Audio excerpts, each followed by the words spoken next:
Welcome to Grapplefuck, everyone. We are covering one of the prelims on the Gaethje Khabib card. It's Alex Oliveira, the Brazilian cowboy, against Shavkat Rakhmonov, the Nomad. So Shavkat's a debutant. He's been known to the UFC for a while now. He's fought in M1, which is a pretty good circuit in Central Asia, well, full of Central Asian, Eastern European, and Russian fighters. So he's fought some good opposition coming into the UFC. So Shavkat's 2 inches taller than him. Reach and leg, we don't know. I'm assuming Shavkat's probably got the reach advantage. Wins. Shavkat's finished all of his opponents via KO, TKO, and sub. Believe it's 7 KOs, TKOs, and 5 subs, or 6 or 5. 7 and 5. Significant strikes.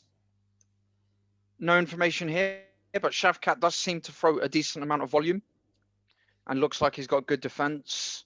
Alex Oliveira throws okay-ish volume and his defense is all right, not the best. Grappling, again, don't have stats, but Shavkat's from a combat sambo background.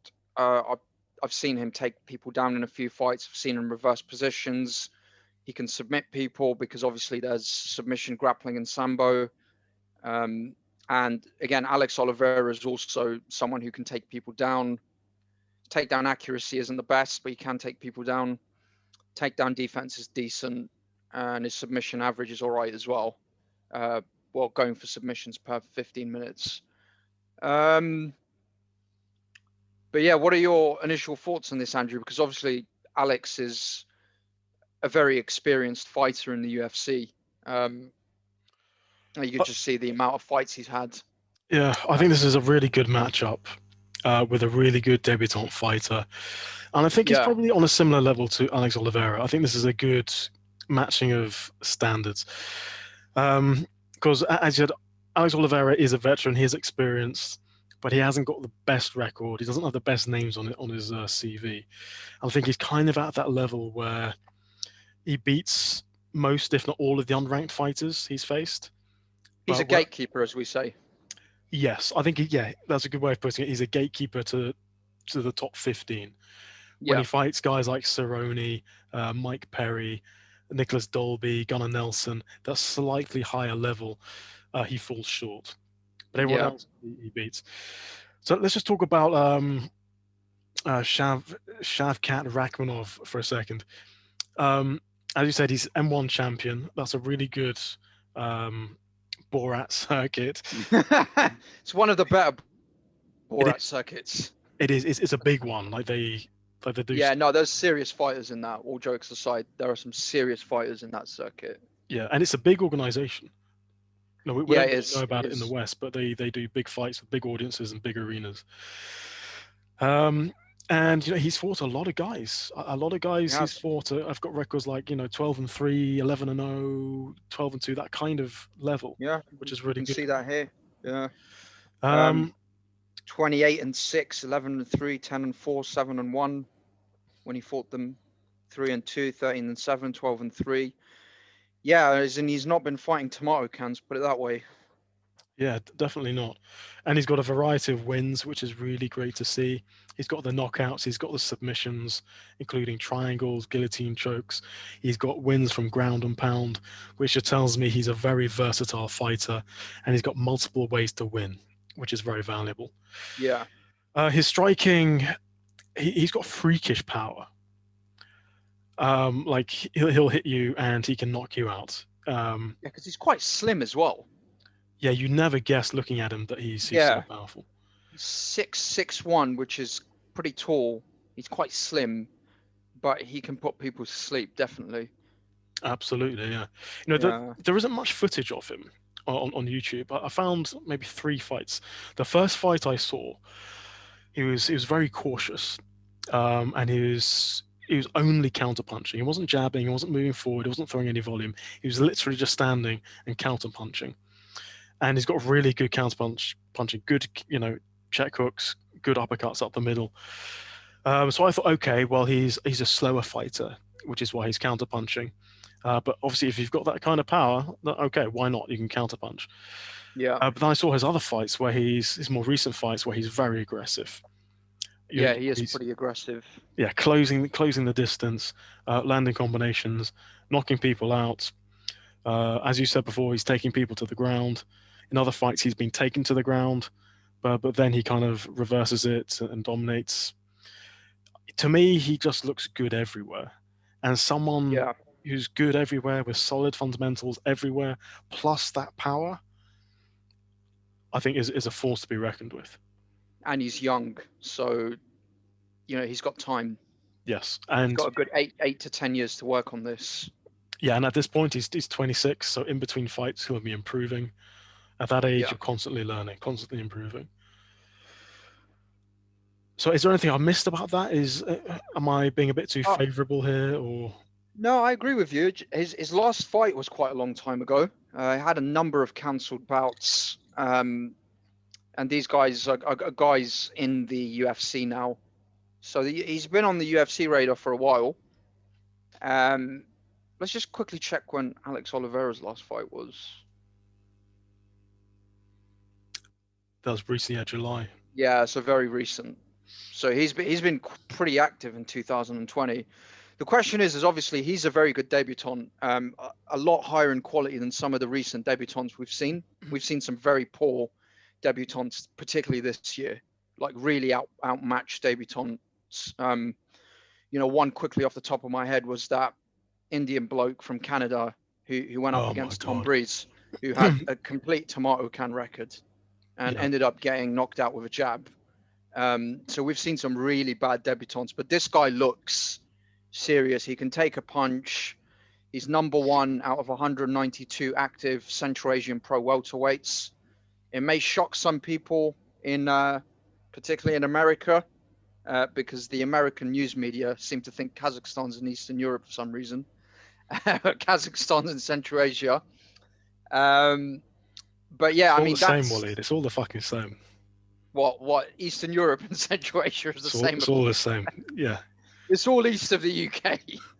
it is. But no, I used to just find it funny when Golovkin used to fight GGG.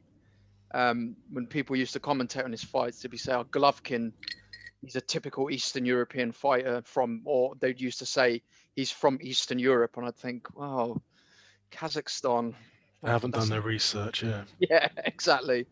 But we'll let them off. But yeah, I mean, he's definitely a good fighter. I'm just worried about the long layoff, and Alex is a pretty tough fight for a debutant, I think. But I do think that Shavkat can get this done. I think he's got the skill set to get this done because Alex does tire. He's had a lot of fights in the UFC. He's had a lot of grueling fights. And I think this kid is fresh. He's good everywhere. He hasn't been knocked out. I saw him in one fight get rocked really badly, and then kind of compose himself, go on, and he KO'd the guy. So he's got a chin. He doesn't panic, which I like to see. And he looks confident. Like even in the stare down, he had Kazakh hat on, Kazakh flag on, kind of Central Asian death stare. So I think he's ready. I think he is as well. But let's talk about Alex Oliveira's game. When Alex Oliveira wins, he looks really, really great. He's got really good kicks. He's got that front kick, up the middle to the midsection, which knocks the wind out of you. I think that's his best weapon, that front kick to the midsection. He's got really good snapping leg kicks. What I like about Oliveira is he's a really good range fighter. At range, he's fantastic. Yeah. So he's got all the kicks, and he'll try and bait you in. So he'll leave his jab kind of hanging out here, just to try and elicit a response from you. To try and get somebody to throw something, and then you can see his right hand getting ready to uppercut as they come in.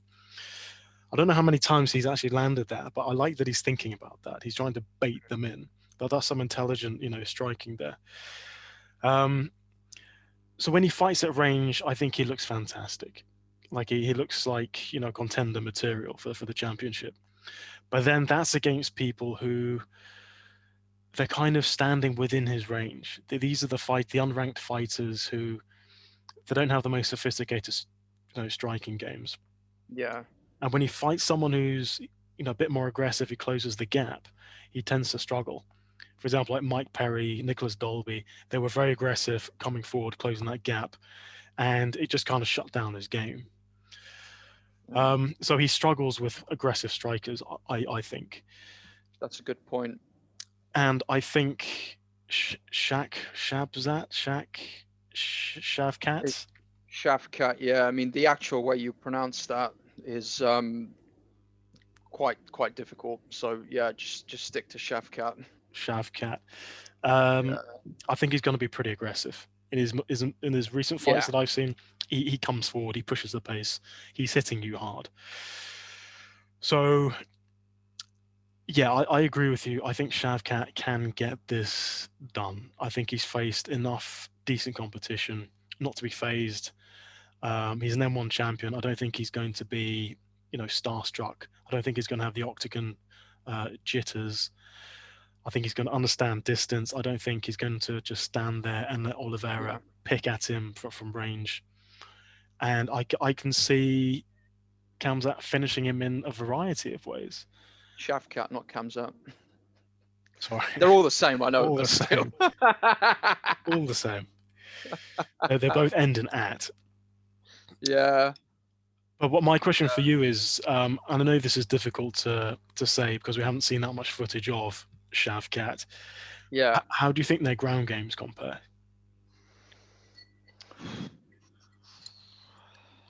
That's a good one.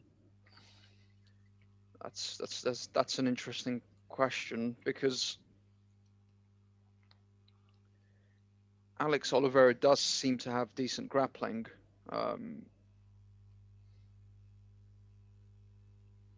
I don't think there will be much grappling and ground game in this fight. I think it will be mainly a striking fight.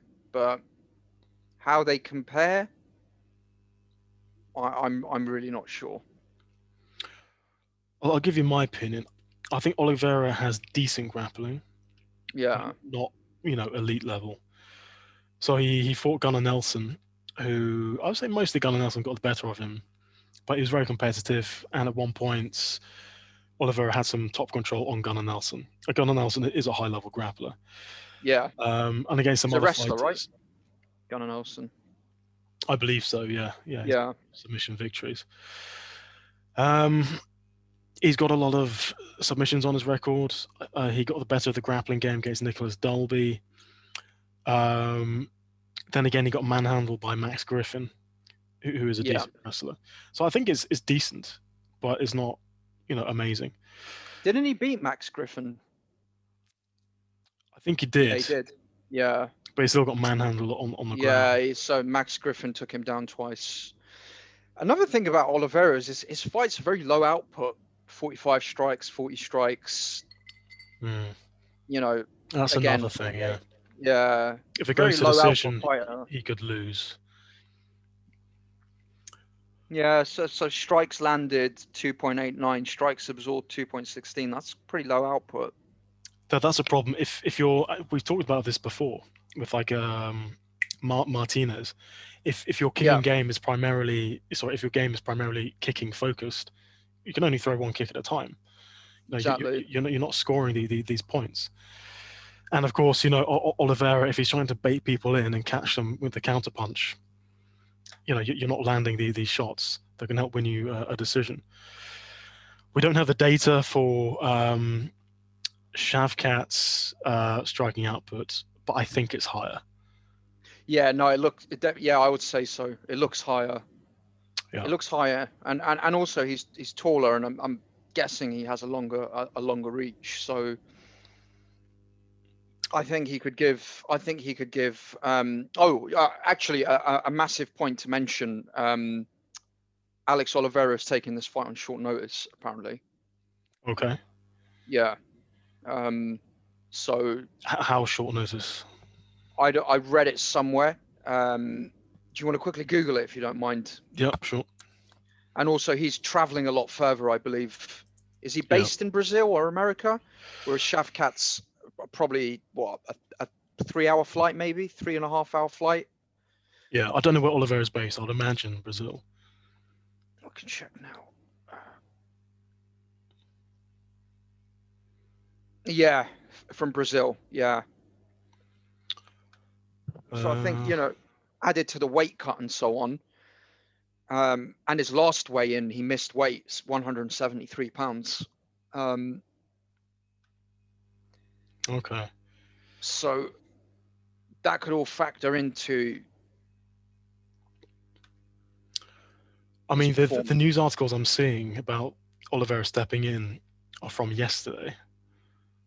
Oh, really? I don't know when he actually found out he got the fight. I just read somewhere, and I can't remember where, that he's taken this on short notice, and he has a history of missing weight. So, and also in the stare down, Shavkat looked a lot taller than him. I think maybe Shavkat 6'2". That surprises me, because when I look at Oliveira fight, I see a big, tall guy. I'm surprised he's 5'11". I think Shavkat's just really tall. Yeah. Yeah. Which is a huge problem, because normally with really tall people, they're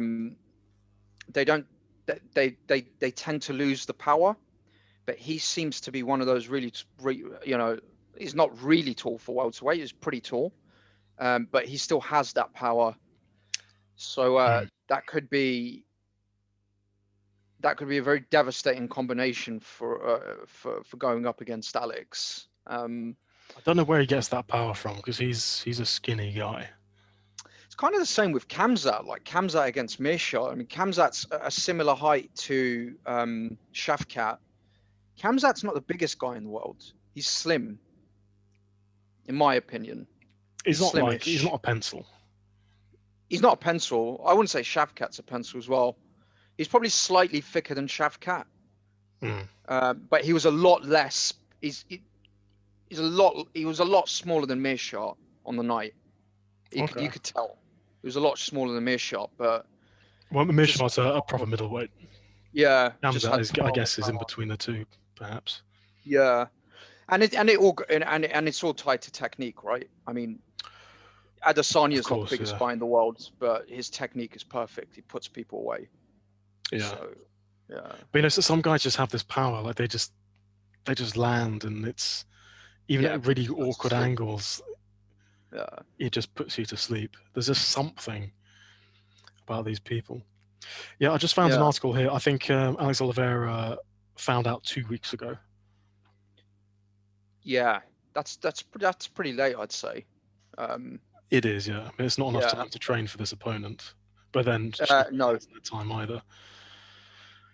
It takes from what I've heard from watching the UFC various vlogs and stuff, it's taken fighters about 1 or 2 weeks just to kind of acclimatize to the environment in Abu Dhabi.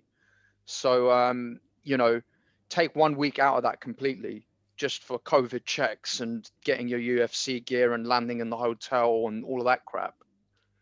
So, but what do you mean by acclimatize? I don't know. A lot of people are just saying, because of the routine they have there, particularly the people that are fighting for the USA time, they're fighting very early in the morning. Yeah. So it's fucking up their sleeping patterns. Yeah, definitely. And then obviously it's very humid. It's hot. Some people aren't used to that. So they'll just stay inside with aircon, right? Sorry? They'll just stay inside with air conditioning. Yeah, but you have to go out at some point, right? Yeah.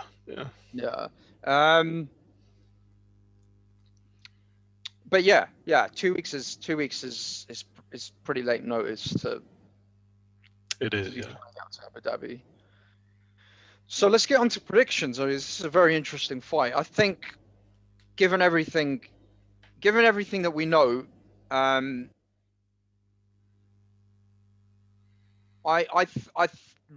leaning towards Shavkat 60-40 in this. I think Shavkat can get this done. Me too. I think he's got the more complete game. You throw in that power, you throw in the multiple ways to win. Yeah, I think Shavkat wins this. And he can do it in a variety of ways. I would say 65-35 to Shavkat. 65. Okay. Yeah, you are right. He's quite slim, isn't he? Yeah. Yeah. What are the odds? Well, let's have a look. Who do you think is the favorite?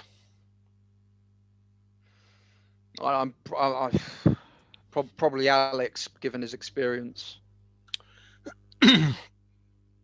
Actually, Shavkat is the favorite. Shavkat's the favorite. Yep. Wow. Let's have a look. 6-5. So Shavkat is a minus 120 favorite. Oh, actually, wait. Sorry, I might have got this wrong.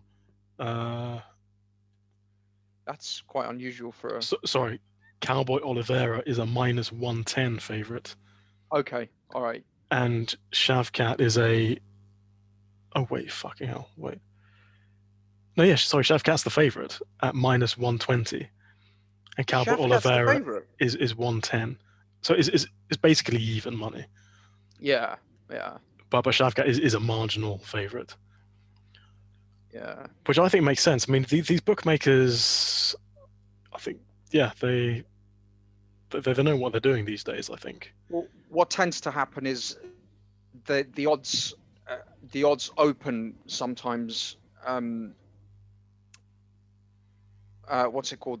The odds open at a different level and then end up at a different level as a week progresses, for instance. Yeah. Yeah, go on, carry on. Sorry. Yeah. So typically, the bookmakers have to open a line. They have to put a value on it. They have to create some odds, and then they'll identify the smart money coming in, which is moving the line a certain way. Then they'll adjust the odds. Exactly. So in this case, it may well have been the case that Alex opened up as favorite, but then more money came in on Shavkat, which has produced this. So essentially, what people should be doing, this is a message to the viewers, and most of you probably know this already, is if you can do a breakdown, or if you go through one of our videos and you find something, try and get in as early as possible because lines do move. But yeah, I am quite surprised that Shavkat's a favorite now. I'm not, man. Actually, yeah, I'm not quite. I'm surprised, but I'm not quite surprised. I'm not overly surprised. Sorry. I mean, he is an M1 champion. Yeah. Yeah. At first sight, yeah, you would think Oliveira's going to win. But given what we know about Shavkat Rakhmonov, yeah, I mean, it makes sense, And we've seen this year, people just come out of Brave, people come out of various other organizations, M1 included. Movsar Evla, I can't say that guy's name. Movsar Evlayev came from M1 as well. Obviously, Kamzat and the Tunisian guy, I forget his name, they came from Brave. We've seen some really good people come out of organizations that aren't well known and absolutely dominate UFC opponents. Yeah. So yeah, I can see Shavkat getting this done. Yeah. We've definitely. I think recently we've seen these regional, like Central Asian circuits really coming to the fore. Eastern Europe as well. Yeah. Whereas traditionally it was like just American regional circuits, but now we're getting a lot wider base of quality people. Because I remember when you picked up on Jiri, you said you got to watch out for this guy, and he KO'd Ozdemir viciously. Yep. So there are guys out there outside of the UFC that are ready to take on top 10, top 15 UFC guys. There are guys out there, definitely. So yeah, that's the official conclusion, folks. I'm going for Shavkat Rakhmonov. I think he'll get a unanimous decision win in this fight. And Andrew? Yeah, I'm also going for Shavkat Rakhmonov. I think he'll get it done. Has Oliveira ever been finished via strikes? I believe he has. I know he has. Yancy Medeiros knocked him out. Yeah, round 3. It's been to round 3 a lot, which is why I think unanimous decision.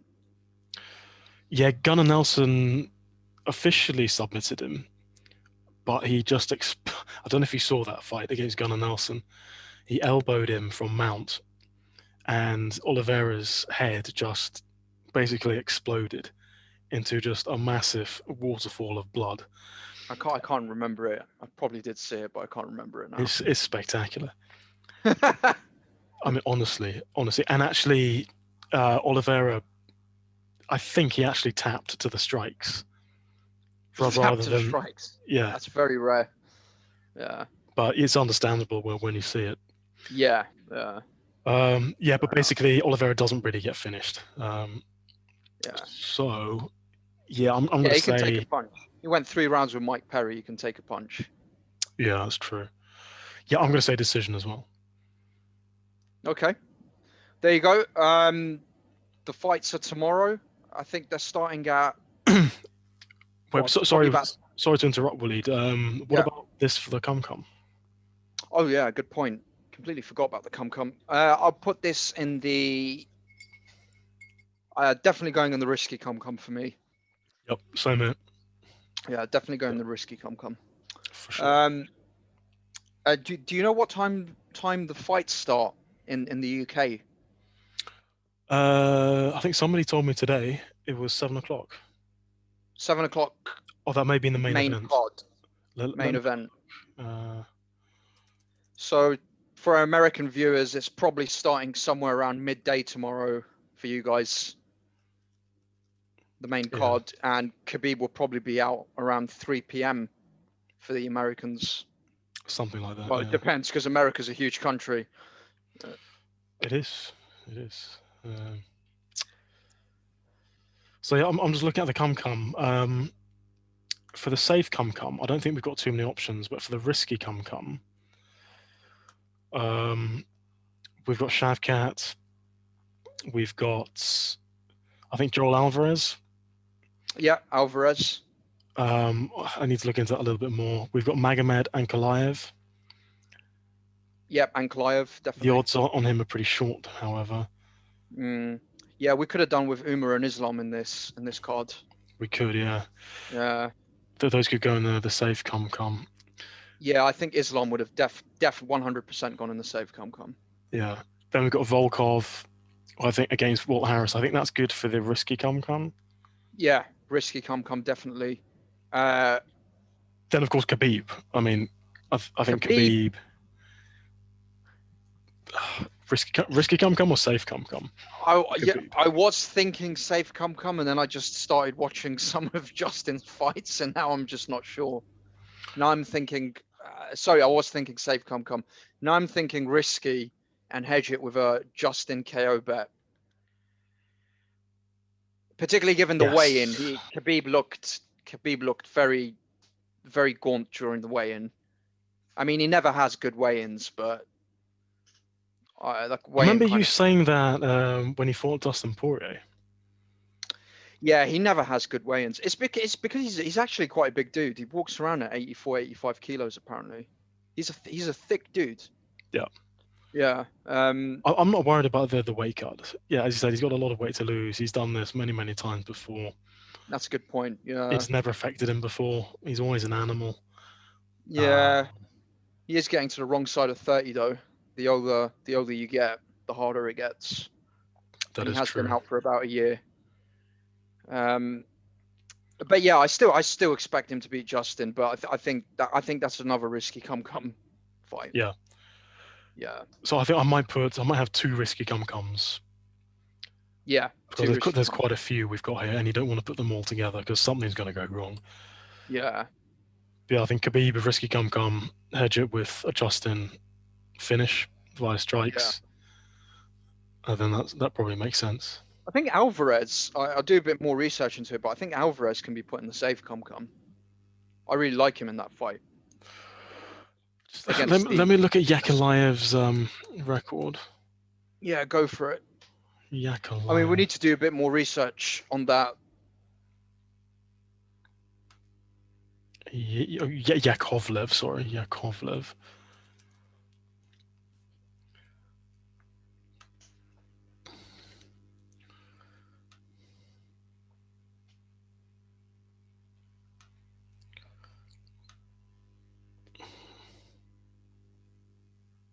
One, two, three, four. So Yakovlev is 4-4 in the UFC. He's had a lot of fights. He's been doing this quite a long time. Yeah, he's been around. Yeah, obviously we need to do more research into Joel Alvarez. Yeah, we need to do more research, but it's looking like Joel Alvarez is one for the safe come. If you have one, if not, the risky come. Yeah, I think Ankalaev could probably be put in the safe come as well. Although at light heavyweight anything can happen. But I've got Ankalaev 70-30 for that fight. So do I. We've done a prediction video on this about 10 times. Yes, yeah, we have. We both favour Ankalaev. We think he's got a more complete skill set. Yeah, definitely. I think he wins 9 times out of 10. Ion Kutalaba is still dangerous for that first round. Very dangerous. He didn't look too confident at the weight at the stare down. Normally he does the the antics, paints himself or shouts. He just completely turned away from Ankalaev this time. Yeah, well, he already got bummed by Ankalaev, so he's already yeah, lost. Exactly. It didn't work with Ankalaev. Yeah, it worked with other people like Khalil Roundtree got scared and so on, but with Ankalaev it was just like, yeah, you can't scare these I'm going to go Dagestani with you. Yeah, you can't scare Russians basically. It's not a good move. No. Yeah. Well, we learned that from the McGregor and Khabib fight. Don't piss Russians off. Yeah, you just piss them off. Just make them angry, Poke the bear. The bear will maul you. But yeah, there you go, folks. We've both got Shavkat for this, and our other picks for this card, Ankalaev, Alvarez, but we need to do a bit more research on. We've got Khabib. Who else have we got, Andrew? Volkov. We've got Volkov. That's it. I mean, there's Da Jung versus Sam Alvey. We need to look into that, but Da Jung is a big favorite. Okay, yeah, we need to look into that. For the fans, we're also on Instagram, GrappleFK_media. So please give us a follow. We do like short predictions as well, so like 1-minute clips and so on. So we may do one of those videos tomorrow just before the card starts in the morning, because we do have a lot of fans based in North America.